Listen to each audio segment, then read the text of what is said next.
तो नमस्कार, आदाब, सत श्री अकाल, जय भीम। मैं प्रोफेसर सज्जाद मापारी आप सभी का स्वागत करता हूं समाचार यात्रा पर।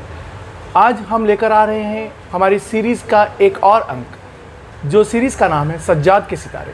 सज्जाद के सितारे के इस अंक में हम एक सितारे से आपको मिलवाने वाले हैं। उनका तारुफ बहुत ही बड़ा है, बहुत ही विभिन्न क्षेत्रों में उन्होंने काम किया है।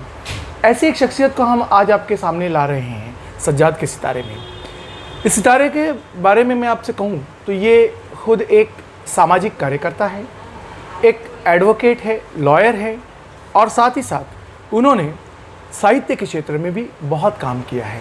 एक कथाकार, एक कवि के रूप में आज लोग उन्हें जानते हैं और आज हम आपसे मिलवाने वाले हैं उस शख्सियत को सज्जाद के सितारे में। आज के सज्जाद के सितारे हैं राजू रोटे साहब। आप यहाँ आए, आपका बहुत बहुत स्वागत है। हम शुरू करना चाहेंगे सर आपके कुछ उस पलों से जो आज तक लोग उससे अनजान हैं, आपके बचपन की कुछ बातें जो लोग नहीं जानते। आपको एक कवि के तौर पे, एक लेखक के तौर पे, एक सामाजिक कार्यकर्ता के तौर पे लोग जानते हैं, पर आपको हो सकता है कि लोगों ने आपके बचपन की जो बातें हैं वो नहीं सुनी हैं, जो कुछ अनकही कहानियाँ हैं वो आप बताना शुरू करें तो। धन्यवाद मापारी सर जी, मुझे बड़ा अच्छा लग रहा है आप लोगों के साथ बात करते हुए, और एक अच्छा आपने मुझे मौका दिया है कि मैं खुद के बारे में कुछ चंद बातें आपसे शेयर करूं, आपको बताऊं। तो आपने पूछा कि मेरे बचपन के बारे में, तो मैं आपको बताना चाहूँगा कि मेरा जो बचपन है यहीं पे चेंबूर में पंचशील नगर नाम की झुग्गी झोपड़पट्टी है, वहाँ पे हम रहते थे। और मेरी जो फैमिली है तो सर वो गांव से माइग्रेट होकर यहाँ पे आई थी। गांव में कुछ काम नहीं था, काफ़ी बुरे हालत थे, तो घर चलाना भी मुश्किल था उस ज़माने में।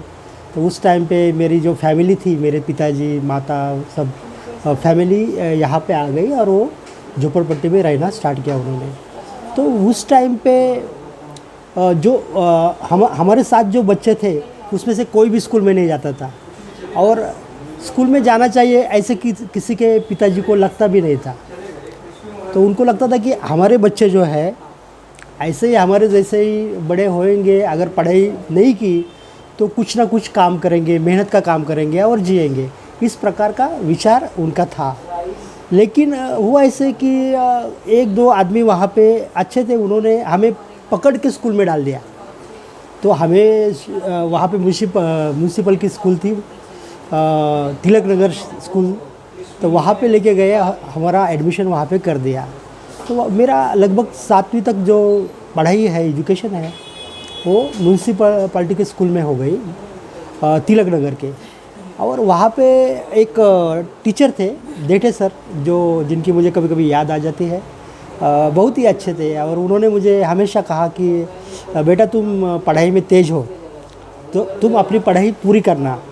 मैं जानता हूँ कि आप सब बच्चे झोपड़पट्टी में से आए हैं, आपको पढ़ाई के लिए अच्छा माहौल नहीं मिलता है, फिर भी आप पढ़ाई करो और कुछ बड़ा बन जाओ।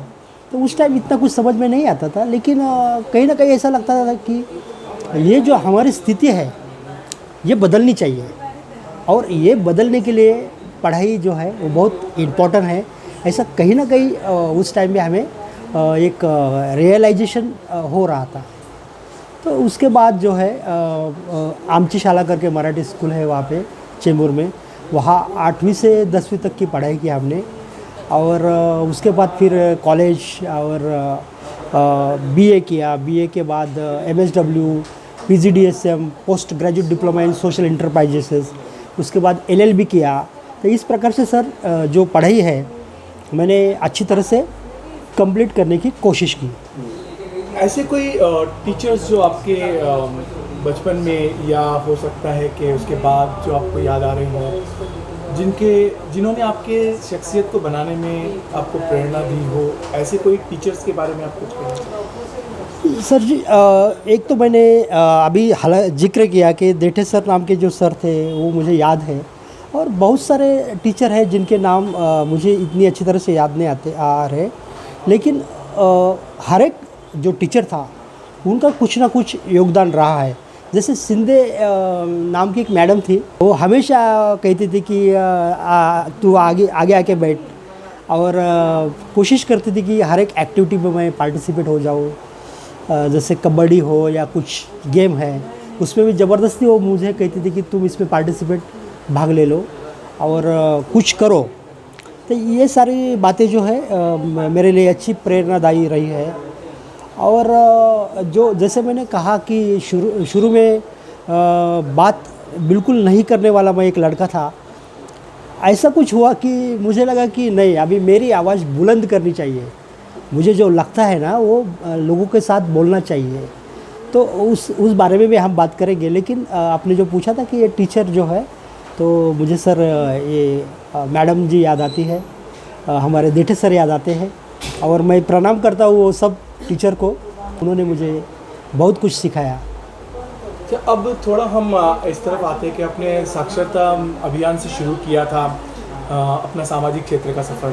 तो वो जो सफ़र रहा उसमें आपका अनुभव कैसा रहा? फिर उसके बाद आपने किन किन मुहिमों में सहभाग लिया और किस तरीके से आपका ये सामाजिक क्षेत्र का सफ़र रहा?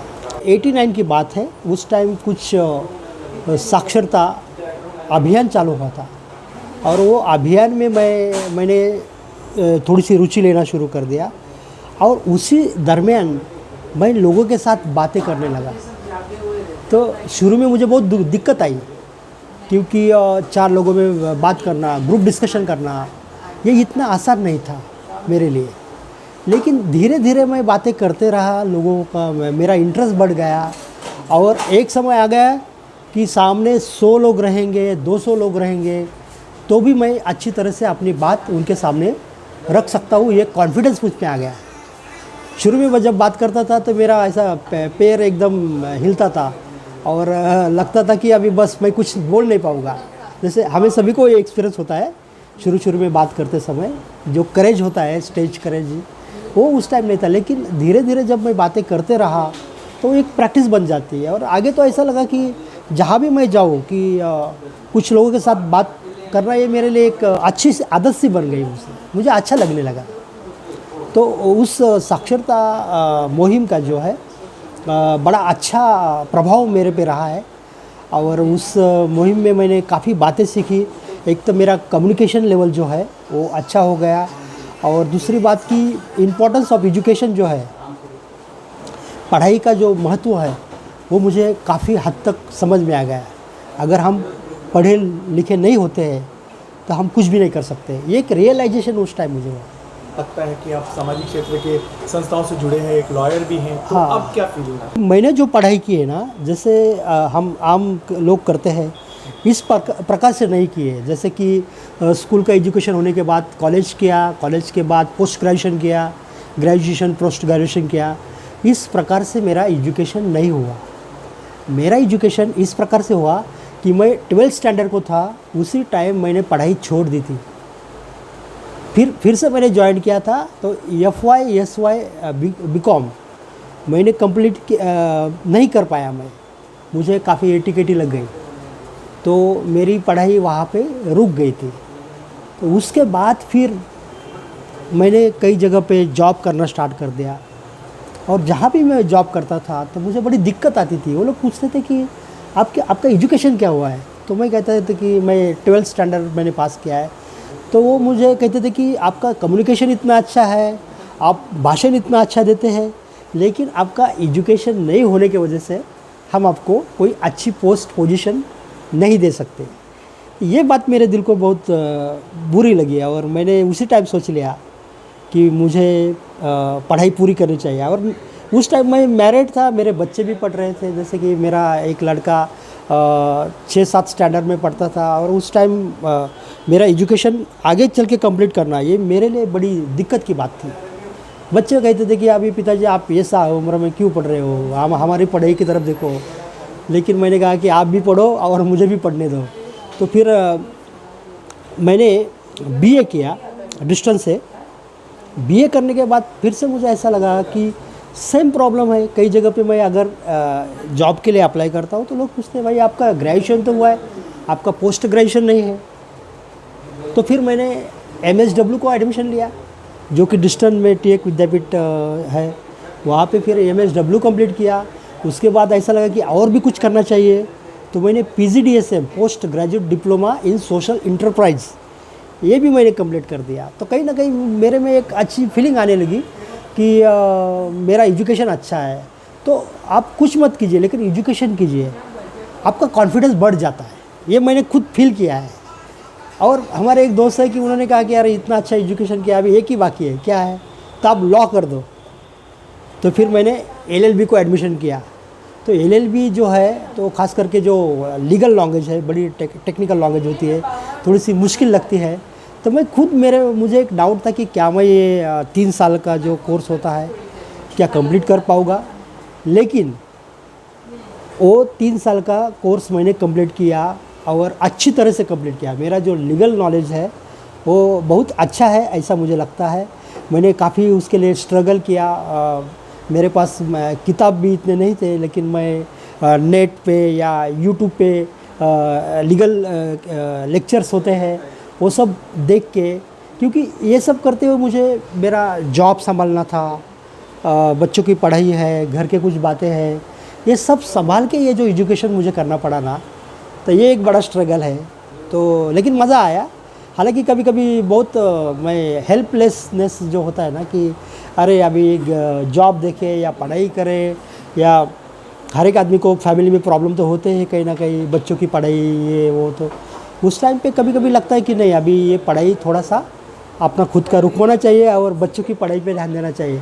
लेकिन फिर कहीं ना कहीं एक इंस्पायरेशन जो कुछ दोस्तों की वजह से, या मैंने काफ़ी बाबा साहब अम्बेडकर का लिटरेचर पढ़ा है, तो उससे भी मुझे अच्छी प्रेरणा मिली।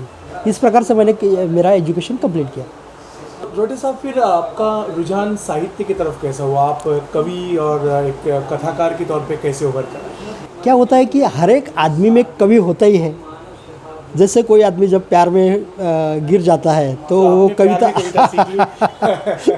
हालांकि अभी कुछ जो किस्से हैं वो मालूम नहीं कि बताने चाहिए या नहीं, लेकिन ये बात सही है कि मुझे भी जो उम्र में जो यूथ होते हैं वो प्यार या ये सब बातें करते रहते हैं, वो फीलिंग मुझे भी हुई थी। तो वो उस टाइम पे फिर मेरे पास दूसरा तो कुछ नहीं था, ये जो फीलिंग जो बाहर आए या क्या कहते हैं उसे एक्सप्रेस करे, तो उसके लिए मैंने एक कवि का माध्यम जो है ना, कविता जो होती है, तो वो मैंने पसंद किया। और कविता के माध्यम से मैंने काफ़ी प्रेम कविताएं लिख ली। लेकिन आगे चल के जब जैसे जैसे उम्र बढ़ती है तो कुछ बातें बहुत सारे हमें समझ में आती रहती है। मेरे समझ में आ गया कि ज़िंदगी के लिए सिर्फ ये प्यार ये सब बातें ये नहीं होती है, काफ़ी नहीं होती है, तो उसके लिए और भी कुछ होना चाहिए। तो फिर और जो सोशल है, ये सोशल वगैरह ये सभी बातें भी बहुत इम्पोर्टेंट होती है। तो मैंने फिर सोशल आर्टिकल्स लिखने स्टार्ट किए, स्टोरीज लिखना स्टार्ट किया, पॉलिटिकल जो आर्टिकल्स है ये भी मैंने लिखे हैं कुछ। तो इस प्रकार से मेरे जो लिखने का जो दायरा था वो मैंने बढ़ा दिया। तो मैंने हालांकि मैंने प्रेम संबंधी काफ़ी कविताएं लिखी है, और वो तो हर एक आदमी की फीलिंग्स होती है। कुछ व्यक्ति वो फीलिंग्स बाहर निकालते हैं कथा के माध्यम से, कविता के माध्यम से, कुछ लोगों के मन में वैसी ही रह जाती है। तो मैंने वो कविता या कथा के माध्यम से मैंने वो लिख डाली। और मुझे आपको बताने में अच्छा लगेगा कि लगभग 8 लाख लोगों ने मेरी कथाएं कविता पढ़ी है, और काफ़ी मुझे अच्छे रिस्पांस आए हैं। तो लोग पूछते हैं कि सर ये आपकी खुद की कथा ये स्टोरी है या, तो मैंने कहा भाई हम तो लेखक हैं, जो बातें आसपास होती है या खुद को महसूस होती है उसका एक काल्पनिक आविष्कार बना के लिखने की हम कोशिश करते हैं। अच्छा, अभी आपकी जो प्रकाशित पुस्तकें हैं जो आज लोगों के सामने हैं, या आने वाले वक्त में जो प्रकाशित होने वाली, उन पुस्तकों के शीर्षक के बारे में और उनके बारे में कुछ? मैंने जो मेरा जो लिखान किया है, राइटिंग मोस्टली मैंने मराठी में किया है।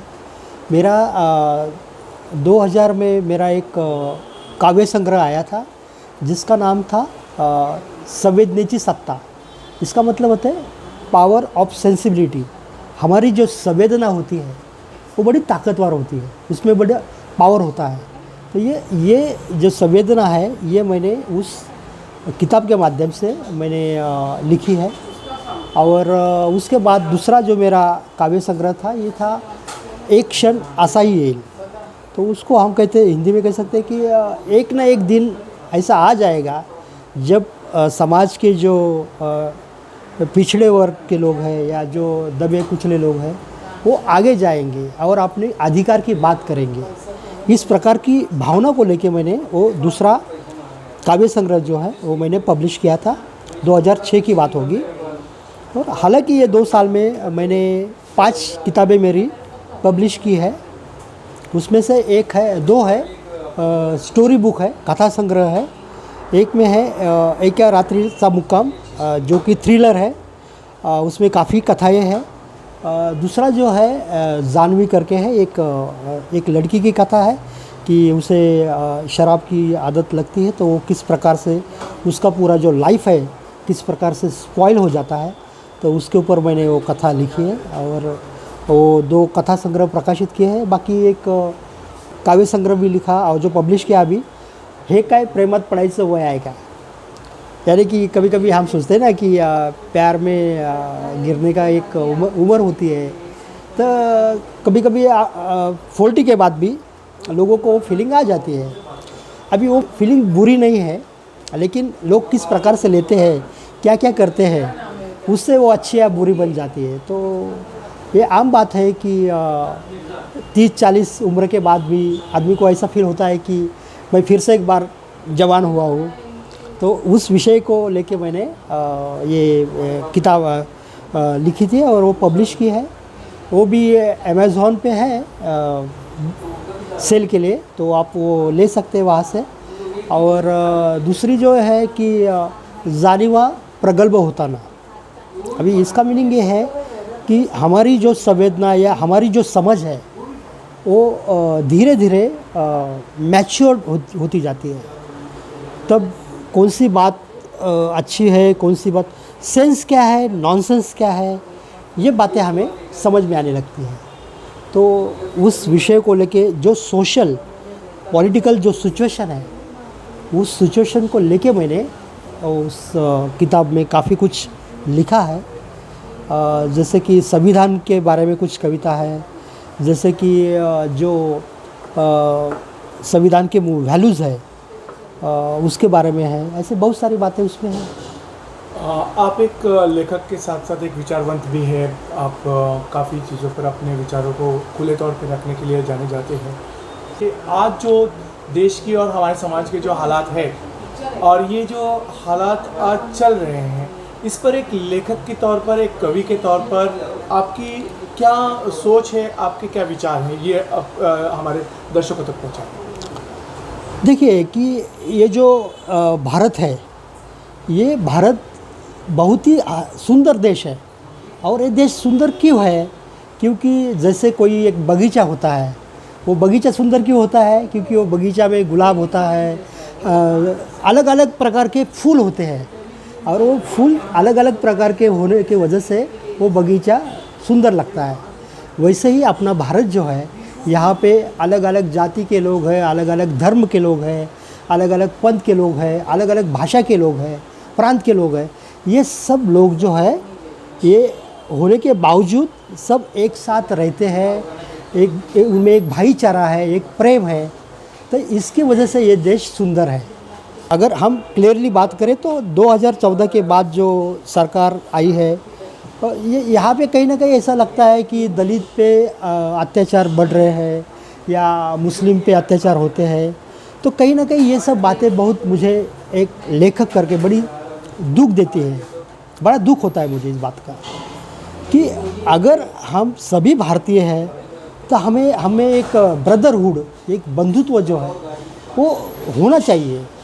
और संविधान बताता है कि आपको फ्रीडम होना चाहिए, इक्वालिटी होना चाहिए, ब्रदरहुड होना चाहिए, स्वतंत्र, समता, बंधुत्व।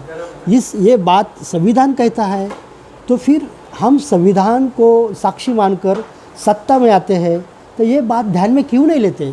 इस बात का मुझे बड़ा दर्द होता है। आपकी संविधान पर एक कविता है जो गाई गई कई बार, कई मौके पर आपने भी उसे गाया है। तो वो संविधान की जो कविता है वो आप हमारे दर्शकों को लेके अगर गा लेंगे थोड़ी। ज़रूर ज़रूर, exact। मुझे अच्छा लगेगा। वो कविता मैंने काफ़ी बार गाई है। जहाँ भी हमारी कोई मीटिंग होती है, पब्लिक मीटिंग, उस मीटिंग में भी मैं या हमारे दोस्त ये कविता गाते हैं तो मैं वो कविता आपको गा के सुनाता हूँ। गाना मराठी में है लेकिन उसका जो मीनिंग है ये है कि ये देश बड़ा अच्छा है और जो सभी धर्म के लोग हैं, जाति धर्म के लोग हैं, उनसे बना हुआ देश है। ये इस गाने का मीनिंग है।